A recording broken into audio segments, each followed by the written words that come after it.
So right now, I'm going to read to you guys a quote from Cormac McCarthy's unpublished screenplay, Whales and Men. And this passage takes place at the very end of the novel, is the climax and the conclusion of Cormac McCarthy's most philosophical work by far. And the quote goes, "The universe is cold and black and silent, and our loneliness becomes us. Yet I cannot believe that whales and men are alien beings. I believe we are arks of the covenant, and our true nature is not rage or deceit or terror or logic or craft or even sorrow. It is longing. I know that we are lost, but I no longer believe that we are doomed. That which we are lost to exist, to still exists. And if there is a way out, then there is a way back." McCarthy denounces all the McCarthy bros, me, everyone else, in one passage. It is not rage. It is not terror and deceit. It's not all the stuff people love in Blood Meridian, all the violence and the Nietzschean analysis people love. It's not logic or craft. It's not the Santa Fe Institute McCarthy and understanding things through being a logic bro. It's not the sadness that many of us have started to experience more so than other humans in the last 20 years. It's the most important thing of all. Longing, everyone. And longing is a word that never gets thrown around, but it is the secret.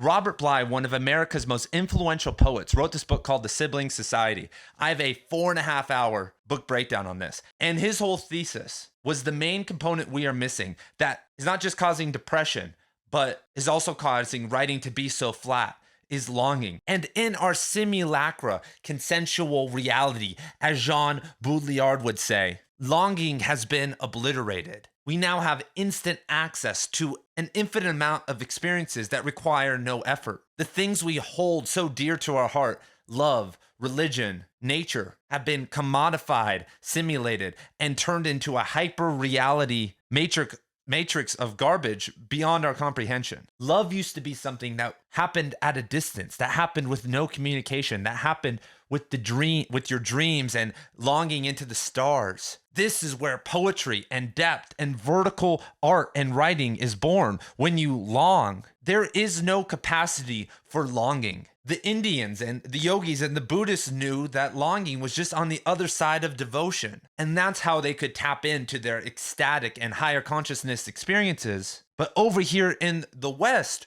we reject the world of depth and dreams for instant rapture. At some level, the Abrahamic religions are the bastion of this. And Cormac McCarthy, once you contemplate this passage, plays with this idea all throughout his work. What are his characters doing? And please throw out Child of God and Blood Meridian for this analysis.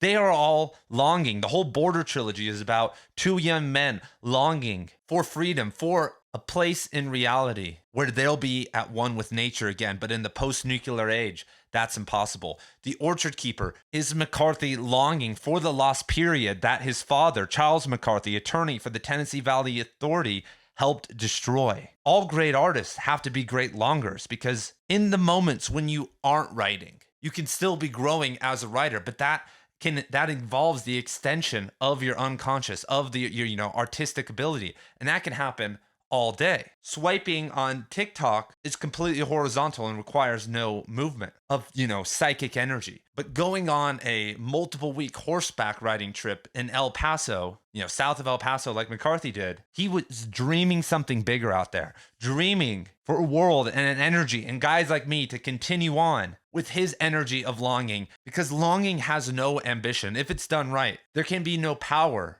obsession, if you are projecting your mind to something higher, to something better. And Cormac McCarthy's real masterpiece, Suttree, is about a man trying to stabilize his reality so he can dream again. The trauma from his parents and his first wife, this is Cornelia Suttree, drive him into decadence. But that's why he goes out into the wood and tries love and moves to these extreme places. He longs for mystical visions and stability, but as we find out, that cannot happen in Knoxville for him. He has to leave. The road is about a longing for the continuation of good, for the son's life. The father wants to make sure that the son sees better days. The Passenger and Stella Maris are about two people who are longing for a taboo love with someone who actually understands them. Alicia and Bobby are very traumatized, but they, I think, love each other because the things they've felt and seen in their life, but also in mathematics and physics, can only be healed through each other. So I'd like you to contemplate some of your favorite authors.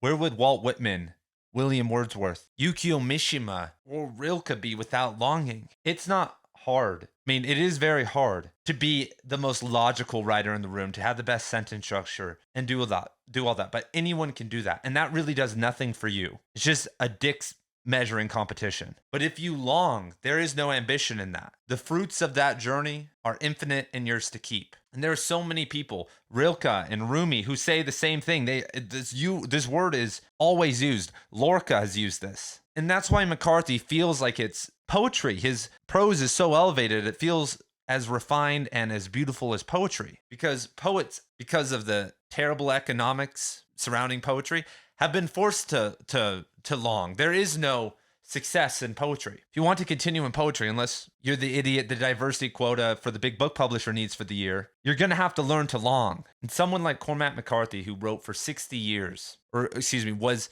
60 years old when he finally found success, he was longing for something. You don't leave multiple wives and a kid and continue on this journey and don't change what you're doing and continue to be poor, even though you were good enough to, write paperback thrillers, if you aren't searching for something. So what are your guys' thoughts on this? I'd love to know. Probably wasn't the answer that you guys were expecting with Cormac McCarthy's Purpose of Life, but this is my favorite answer. And when I was rereading this screenplay today, I was shocked when I saw it, because I've read it a couple times before, but I haven't read it in a couple years, and I have all this knowledge about longing now. Wild to see. Peace, everyone.